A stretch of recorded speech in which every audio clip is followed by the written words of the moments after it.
各位弟兄姐妹，大家晚安。今天晚上我们一起来进行我们的门徒训练代祷的训练工作。那我们在开始以前，我们一起同心先来一起做一个祷告。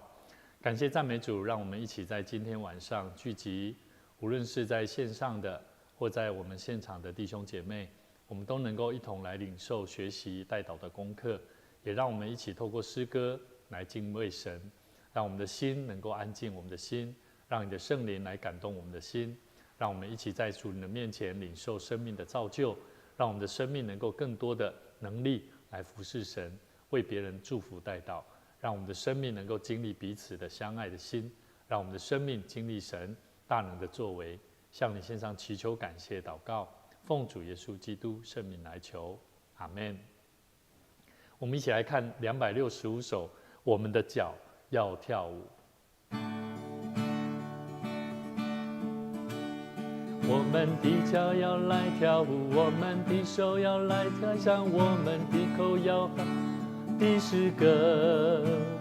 我们的脚要来跳舞，我们的手要来拍掌，我们的口要唱喜乐的诗歌。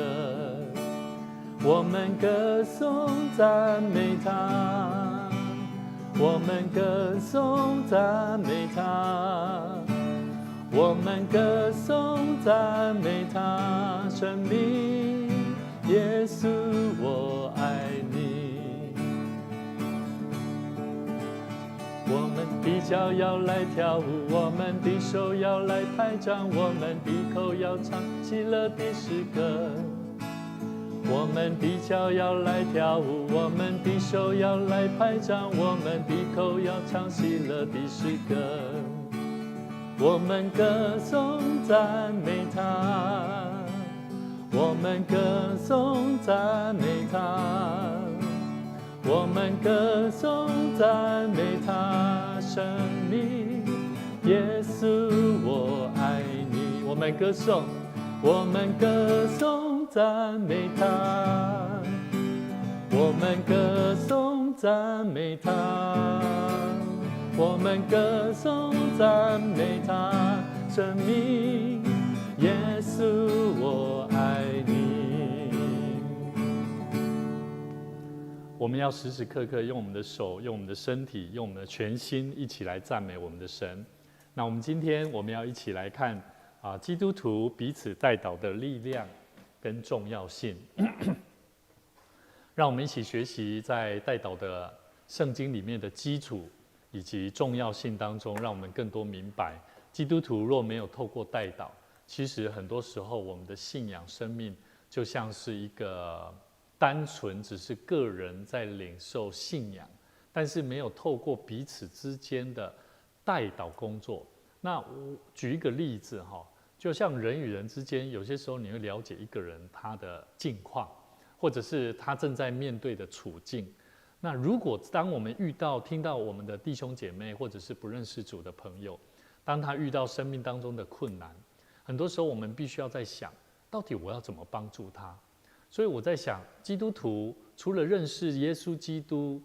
祝福我们的生命，拣选我们的生命，救赎我们的生命，能够得着那份生命的救恩、自由，那么我们应当要如何在彼此之间能够建立的好的关系？而这个关系不单单是用，或许是你比较会跟他social， 或比较容易跟人建立关系，那只有你可以跟这样的人来建立关系，友谊关系而已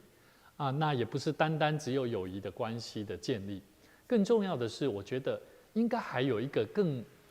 生命当中的一个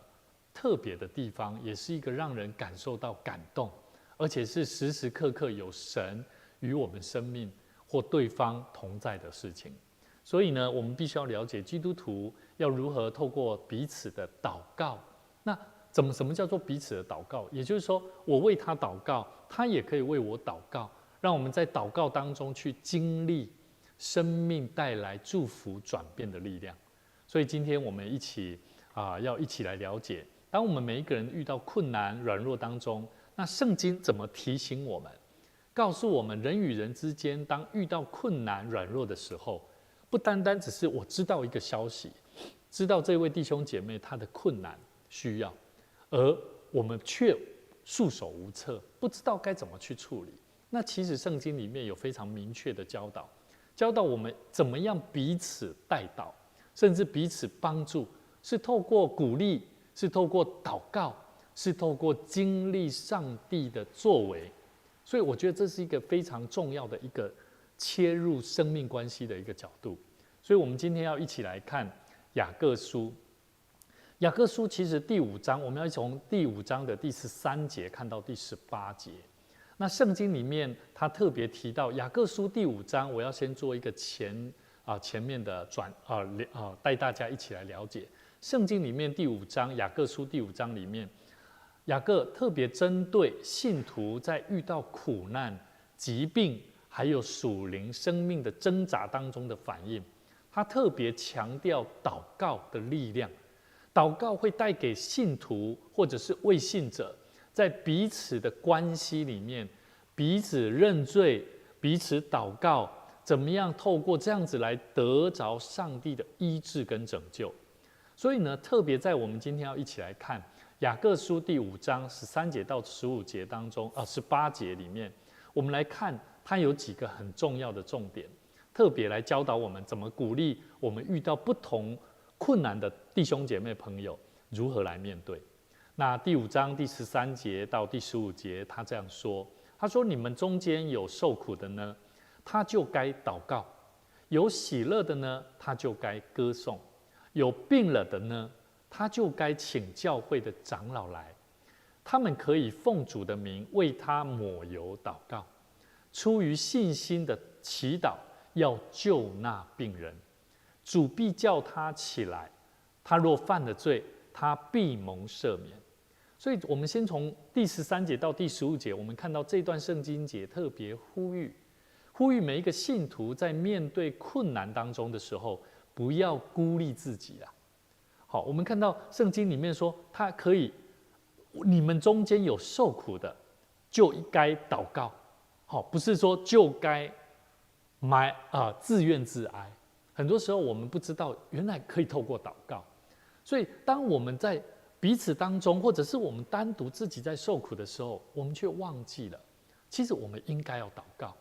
甚至他说，喜乐的呢，他就该歌颂。歌颂什么？歌颂的意思代表他是颂赞神，说赞美上帝，说上帝啊，感谢你让我能够有这么喜乐的心面对困难，甚至能够获得这么丰富的恩典。这些都需要喜乐的心，才会懂得感谢神，歌颂上帝。那有病了的呢，他就该请教会的长老来。什么意思？很多时候我们生病的时候是非常软弱的时候，很多时候当我们软弱的时候，我们会想说啊，这是我自己自讨苦吃吃东西也不检点遇到这个病痛别人也无法担当我这个困难所以我必须要自己承担下来。没有错，这是每一个人遇到病痛的时候该有的。可是圣经里面却教导说，有病了的呢，他就该请教会的长老来。所以牧师还蛮鼓励我们弟兄姐妹，如果你有困难，你有生病痛不妨打个电话来到教会，告诉牧师都没关系，告诉长老，告诉我们同工都没关系。我们可以学习，我们在电话当中，或者是有机会亲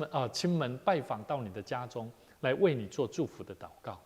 各位弟兄姐妹，他说，出于信心的祈祷要救那病人，主必叫他起来，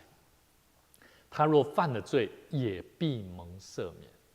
所以我觉得一个人他在病痛当中或困难里面，很多时候有可能是他因为犯了错、犯了罪，他不知道怎么继续走下去的时候，他会觉得他的罪是罪该万死有些人是那一种心境在看待自己的罪恶。可是圣经里面其实雅各书告诉我们，当我们面对困境的时候，不要孤立自己，而要积极的与教会和属灵的伙伴去建立一个好的联系关系。所以我要问各位，其实我们观看我们自己在教会里面，当我们要说要传福音，去关心未信的人，其实我觉得可以先从我们的朋友之间，他们的病痛、他们的困难，我们学习，当我们了解的人，我们了解的基督徒，我们就应该要付上生命的代价，能够关心他们，甚至呢为他们祝福祷告，说某某某，你是我的朋友，虽然你的病痛，虽然你遇到的困难，我没有办法为你担当，但是我可以为你做的就是带你一起来祷告。我们来向神求上帝来帮助我们，让我们所面对的这个困难，能够在祷告里面去看见神如何为我们开道路。所以这是从13节到第15节，给我们一个新的角度去观看我们怎么面对我们自己的困境。第17节到第18节，他谈论到以利亚与我们是一样性情的人，他恳切祷告，求不要下雨，雨就3年零6个月不下在地上。他又祷告，天就降下雨来，地也生出土产。这段圣经节特别雅各书作者特别提到，祷告并不单单只限于那些少数的属灵精英啊。好，以利亚是位先知，是位属灵的精英，是位大家都看为哇是一个很棒，跟神的关系非常密切、非常好的先知。甚至我们会想象，谁教会的弟兄姐妹，谁是很会祷告的？牧师很会祷告，比较属灵的长者很会祷告，我没有办法像他一样。圣经里面告诉我们，以利亚与我们是一样性情的人，特别提到与我们是一样性情的人。他既然恳切的祷告，求不要下雨，雨就3年零6个月不下在地上。他又祷告，天就降下雨来。其实作者要告诉我们，我们不要单单去想这一个属灵的伟人以利亚，他的祷告的能力，不是，是要讲我们祷告的对象跟我们的关系，就如同雅各书作者所说的，以利亚与我们是一样性情的人。所以祷告并不是专属于少数属灵精英的人，而是所有的信徒都可以依靠的力量。所以上帝必定会回应我们的祷告。所以各位弟兄姐妹，当我们愿意彼此代祷，不仅能够经历心灵上的医治，还能够加深信徒之间的连结关系，而一同见证上帝的信实跟奇妙的医治作为。所以你还不祷告吗？你还不想要透过彼此的代祷来祝福别人，也祝福自己的生命吗？基督徒，今天我们牧师要带大家来探讨4个基督徒需要代祷的4个理由。第一个，上帝赐下祷告代祷的使命工作。代祷是一个非常重要的使命工作，你要去关心一个人，这是一个态度跟目标。我们应当要去爱一个需要帮助的人。可是当你去帮助对方的时候，你一定要有代祷的工具啊！你要让代祷成为一个你关心别人的使命工作的重要工作的工具啊！所以呢，圣经里面提摩太前书第2章1节说：“我劝你，首先要为万人恳求、祷告、代祷、代求跟祝谢。”注意，上帝呼召我们成为祷告的桥梁，是要为万人祈求。也就是说，为所有的人，即便他是一个恶者，是一个坏人，即便他是一个不好的人，甚至我们台湾现在所在经历的，包含最近新闻媒体一个为了利益杀害他身边不管他所面对的一些朋友，杀害他的生命。我们要为这个人的灵魂来祷告，我们要为我们这社会当中有许多木讷寡言的人，这是新闻媒体所给这个杀人犯所给他的一个标题。一个木讷寡言的人，我不晓得你是否也是这样的弟兄姐妹。很多时候我们木讷寡言，是因为我们不敢把我们心中的话跟生命的态度去把它表现出来。可是你要知道，上帝爱我们，要让我们透过祷告来彼此建立人与人之间的桥梁，让人的生命能够走出来。所以上帝呼召我们成为祷告的桥梁，是要透过祷告代祷，我们自然而然能够祝福身边的人，而彰显上帝的爱。所以从这边我们可以看到，祷告可以为家人，可以为朋友，甚至为许多的领袖来带来力量。所以只要你透过祷告，我相信你去经历看看，去体会看看，就如同圣经所说的，我劝你首先要为万人恳求、祷告、代求跟祝谢。第二个，上帝除了赐下祷告代祷的使命，上帝还赐给我们一个代祷能够改变人生命与环境。圣经里面路加福音22章32节说，耶稣为彼得代祷，说什么？他说：“我已经为你祈求，叫你不至于失了信心。”耶稣也为他的门徒祷告。所以各位弟兄姐妹，耶稣亲自为彼得代祷，是为了要帮助他在面对试探的时候能够站立得住。耶稣不是说好像在这个施展能力一样，你可以，你现在已经有能力了，怎么样？不是的，耶稣是透过祷告给我们一个很好的一个典范，透过为我们身边的朋友、同工、弟兄姐妹代祷。所以求主帮助我们，让我们学习像耶稣一样，为那些在困难当中挣扎的弟兄姐妹。很多时候我们的弟兄姐妹在同工服侍神当中是在挣扎。我怎么说是挣扎呢？你从他在服侍当中的状态，你可以看出一些端倪。也就是说，从他的服侍当中，他有没有喜乐？从他服侍当中，他有没有看见遇到困难的时候，怎么靠主得着智慧的能力，而不是单单靠自己的能力。如果他靠自己的能力来侍奉神，你会发现他做到最后会很容易精疲力尽，而且很容易看起来很苦恼。即使他遇到困难，他也不知道怎么样去面对。所以很多时候，当我们看到一个侍奉者，我们在侍奉神的时候，如果你没有喜乐，你就要好好去回到神的面前，说：“主啊，我要为我自己的生命来祷告，求你赐给我力量，也帮助我。”当我们看到我们的弟兄姐妹同工，他在侍奉当中有困难的时候，我们适时的去到他旁边，去鼓励他，甚至去询问他：“你有没有什么需要跟困难？最近我看你好像脸色不太好看，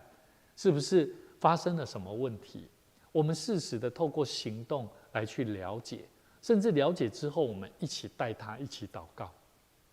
第三个，所以从刚刚我们两个重点，第一个，神赐下代祷的使命很重要，因为上帝劝我们透过使者保罗提醒提摩太，同工他要怎么样为万人祷告，不是单纯的很有活力的、很有冲劲的去侍奉神，而要透过祷告，而且祷告、代祷、为别人代祷是能够带来改变人生命。所以我们每一个侍奉者，我们都要有这种心志，一起透过祷告、代祷的工作。第三个，代祷会建立教会合一跟爱的关系。圣经里面约翰福音第15章12节说：“你们要彼此相爱，像我爱你们一样，这就是我的命令。”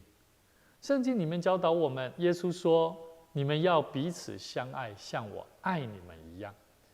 有些时候，如果我们跟人跟同工没有办法彼此相爱，普遍来讲，要么是对方的个性，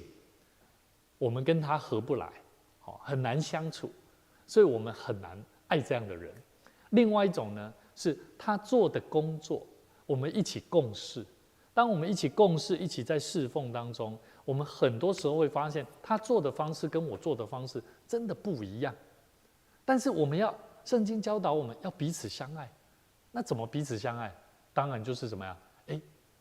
打开天窗说明确的说明确的话语，就说在这方面是不是我做的不够，或者是什么你做的哪里还可以再调整？我们互相交流彼此的意见想法，我觉得这样子自然而然，彼此相爱的心自然就会拥有。你会怎么样去互相提醒对方，也互相提醒自己？所以代祷不仅可以促进教会，甚至人与人之间彼此关系的合一，甚至能够带出真正有爱的生命。所以基督徒不单单在讲爱啊，但基督徒如果讲爱，可是你从他的生命关系里面，他不谈他的解决彼此关系更和好的关系，那我觉得那个爱是片面的，那个爱不会深入。所以我们要了解，当我们知道教会里面有不同的人、不同的弟兄姐妹、不同的职场、不同的思维的人聚集在一块，人与人之间怎么彼此相爱？不容易啊！耶稣告诉我们要像我爱你们一样，也就是说，我们要学习像耶稣基督一样。当你不知道怎么爱别人，你就去想一下，耶稣怎么去爱一个人。所以耶稣怎么做，我们就学习怎么去学习他。所以各位弟兄姐妹，耶稣他为彼得代祷，耶稣他会懂得为他旁边的人带来正向的影响力。那么我们是否也可以学习像耶稣一样，去做应当做的事，说应当说的话？第4点，代祷能够帮助我们学习谦卑跟信靠神。圣经里面彼得前书第5章第7节说，要将一切的忧虑卸给神，因为他顾念你们。所以圣经里面明确的告诉我们，假如你不愿意把你一切的忧虑卸给神，交托给上帝，那你就无法能够体会得到后面那一句话，他顾念你们。也就是说，当你发现，当你遇到困难，我们大部分的人都会遇到一个问题，都会想到说，感觉好像上帝都没有在眷顾我一样。有些信徒真的是这样哦，他遇到困难，他有很多忧愁，他会有很多觉得说，好像上帝没有在带领他，所以呢，他就开始把很多的那种敌对的心呐，敌对的心加注在别人身上。甚至加注在自己身上。所以如果我们懂得像圣经里面所讲的，将一切的忧虑卸给神，他顾念你们。你要知道为什么我们需要把忧虑卸给神，是因为他顾念着我们的心。所以各位弟兄姐妹，如果上帝顾念我们，那你却时常把你的忧虑交托在人的身上，交托在什么？交托在你所想要的身上，交托在自己身上。我可以，我有办法。可是如果当你遇到困难，当你遇到真的无法解决的时候，我相信你会发现，你会到头来，其实你都把忧虑交在自己的心里面，交在给别人身上，甚至你不晓得怎么把你内心的那个痛苦交给上帝。所以圣经里面告诉我们，代祷不是靠我们的力量，而是把需要交托给上帝，而学习全然的信靠他。求主帮助我们，